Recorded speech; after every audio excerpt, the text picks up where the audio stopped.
Good evening. After finishing 2-26 in the past 2.5 seasons, the Lobos have fired head coach Mike Locksley. Sports director Van Tate is here with more reaction from the newsroom. Van. Now that Mike Locksley is no longer head football coach at the University of New Mexico, the questions will start to come. Who will be Locksley's permanent replacement, and how many players will leave with him? So you don't want to talk at all, man?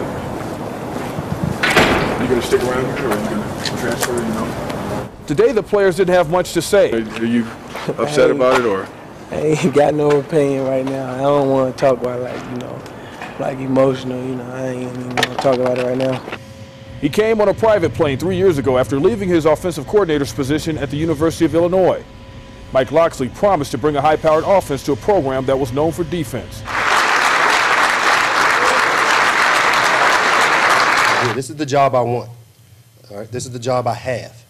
And I'm excited about the opportunity. It never quite worked out that way, as the Lobos would struggle on both sides of the ball during Locksley's tenure in cherry and silver. So what's next for Mike Locksley? Only he can answer that. But as we told you earlier in this newscast, Locksley spoke to us today, but he said he could not comment, but will have a statement in the future. Lawrence. Thanks, Van. At least we know who will take over as interim head coach for their upcoming rivalry game against New Mexico State. Athletic Director Paul Krebs announced that defensive coordinator George Barlow will take over for the remainder of the season. Barlow is in his first year as defensive coordinator for the Lobos. The Lobos defense gave up a total of 547 yards in their 48-45 overtime loss last night to Division I 2A Sam Houston State. Bobcats running back Tim Flanders had a field day on the Lobos D, tallying 198 total yards, scoring 5 touchdowns. So let's take a peek at the new interim head coach George Barlow's resume.